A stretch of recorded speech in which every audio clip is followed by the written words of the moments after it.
Welcome to the WLAQ Community Spotlight, where we highlight the wonderful organizations and people that make the Rome community a great place to call home. Here's today's host.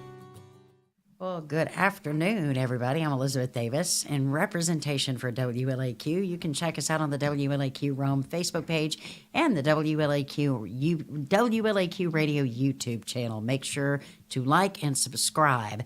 And our guest for today is Aundi Lesley. She is the director of the Rome Downtown Development Authority. And we're going to be talking about the plethora of events coming up in beautiful downtown Rome, Georgia.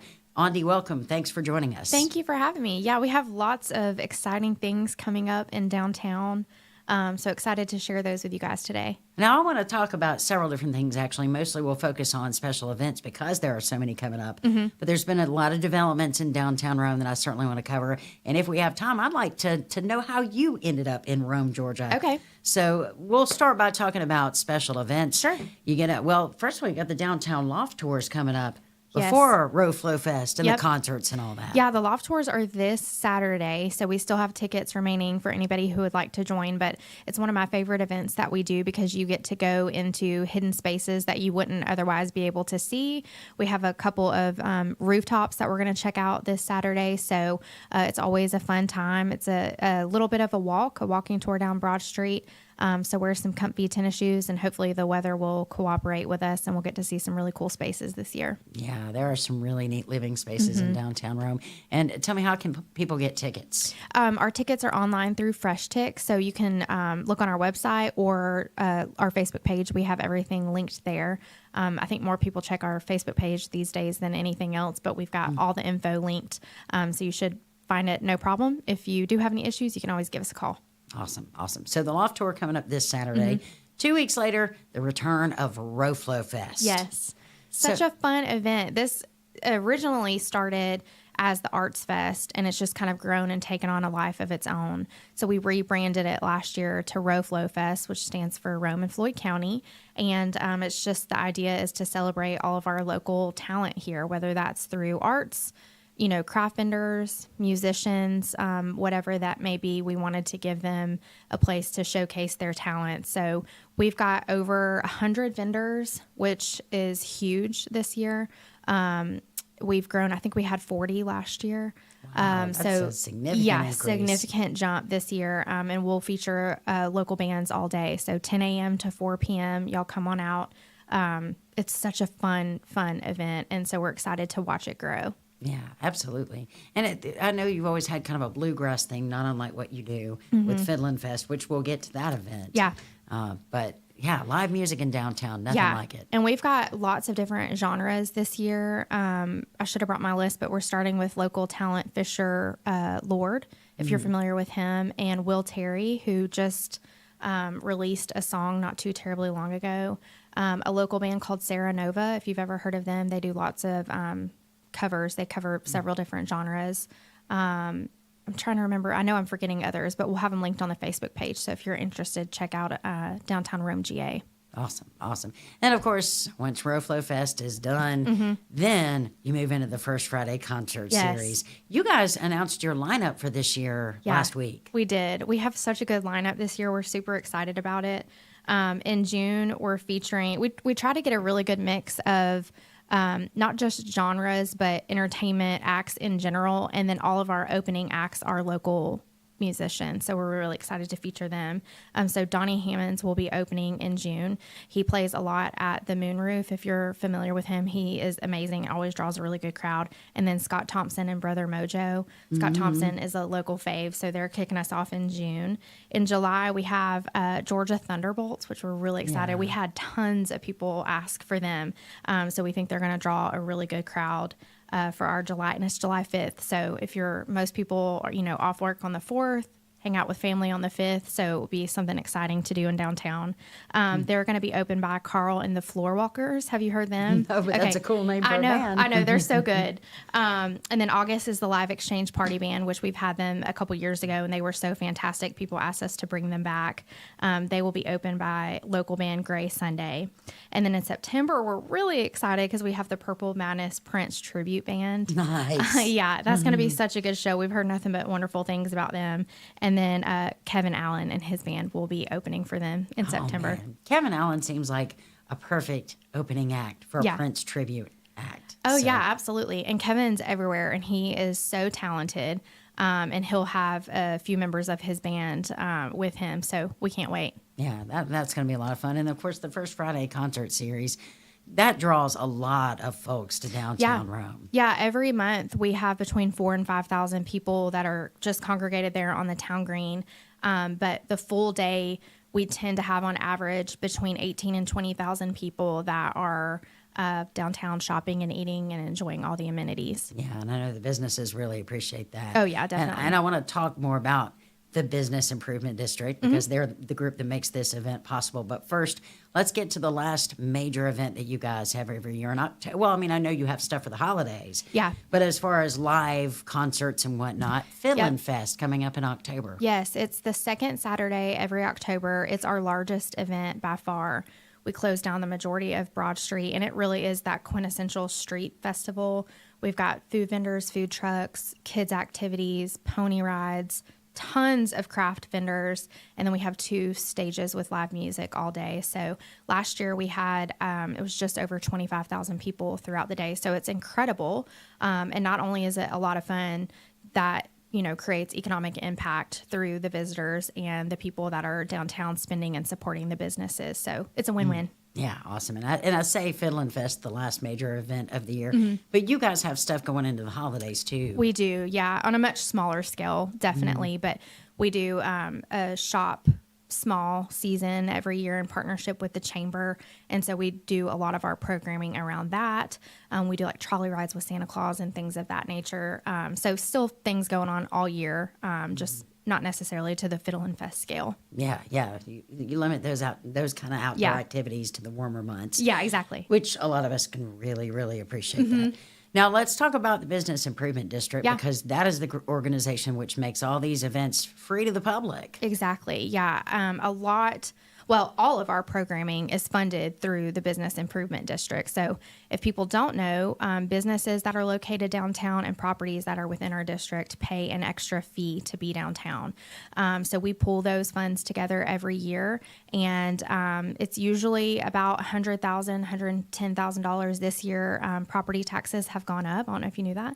And so our bid funds are projected to bring in $145,000. And so that's all paid for through business owners and property owners downtown. And so the idea is that everybody gives a little versus only a few people are contributing a lot. And we've been able to grow a lot of our programs through that, not just for our special events, but grant funds and different programs that we do, classes that we host to support the businesses. So it's cool because all of those funds go directly back into downtown and different programs that we're able to provide. But yeah, we are so thankful for our businesses and our property owners because all of these exciting things that are free to the public are provided because of the bid district. So one way that attendees can show their appreciation is by supporting these businesses. Definitely.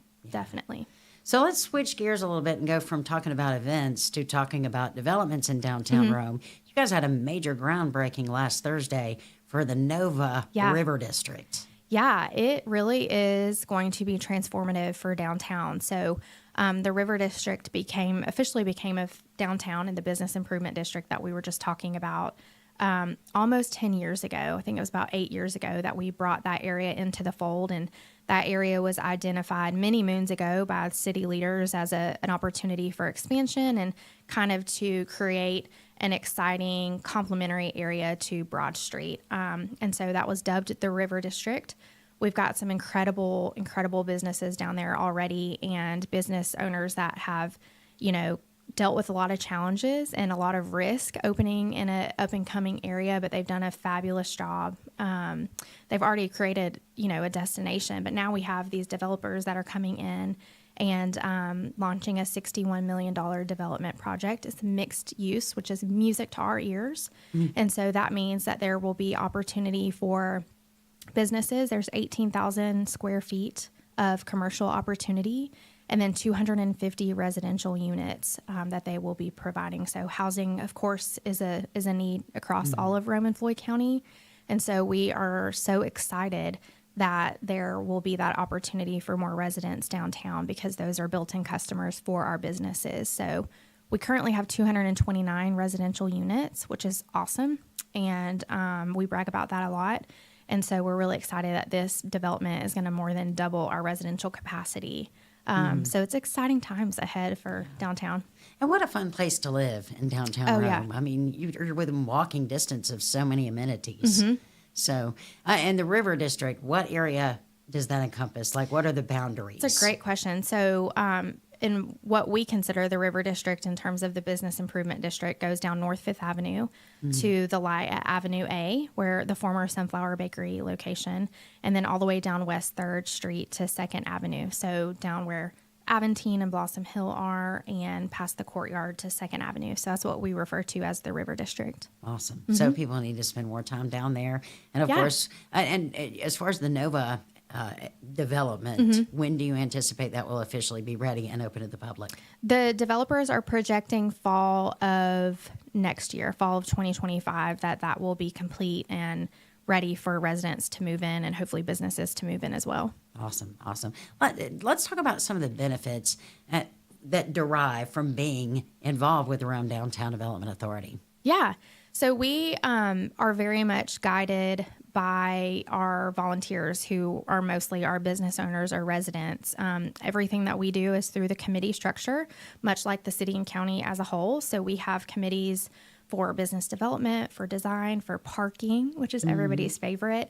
And we really work out the nitty-gritty details at the committee level. They make recommendations to the full board. And then when it comes to policy changes or ordinance changes, we make recommendations as the DDA board to the full city commission. And those can be very impactful. I don't know if you remember the whole open container ordeal and discussion. That all was through the subcommittees, through the DDA, and that has been a wonderful amenity for downtown. It has provided a lot of great economic impact, so we're very proud of that. Not everything is to that scale, obviously, but the past year and a half, I would say we've really worked on a lot of challenges that have we face with homelessness and, juveniles that like to congregate and hang out downtown. Downtown is for everyone. It's one of the things that we love about it, but there's also challenges that come along with that. And so we've looked at current ordinances and made policy recommendations. We've worked along with the police department to make sure that we have additional security downtown and it's a safe and fun place for everyone. Awesome. And it is a fun place to go. And for those of you just tuning in this edition of Community Spotlight, our guest is Aundi Lesley, who is the director of the Rome Downtown Development Authority. And now I want to talk about you. Okay. Because you're not originally from Rome. You're originally from Carrollton, correct? Well, most recently moved from Carrollton when I moved to Rome. I went to West Georgia, which was how I ended up in Carrollton, and loved it and just stayed after college. And eventually started working for the city of Carrollton and came to Rome. Rome really is, especially downtown, but Rome in general is highly regarded across the state. And so I had come to Rome a couple times for trainings and just was always looking out to see what Rome was doing. And so when the job opportunity presented itself, I was like, oh my gosh, yes, we have to, talk to my husband, like, we got to look into this. And so applied for the job and ultimately got the job offer. And here we are almost 4 years later. Yeah. Loving Rome. And my husband now works here in town. And my son is in the school system, and we love it. That's awesome. Yeah. Now, you mentioned that you ended up in Carrollton because of your college days. So where were you originally from? So originally from Dallas, Georgia, so not very far. So you're very familiar with the whole North Georgia. Yep. So you've probably been hearing about Rome for quite a long time. Oh, yeah, a long time. Yeah. Yeah, awesome.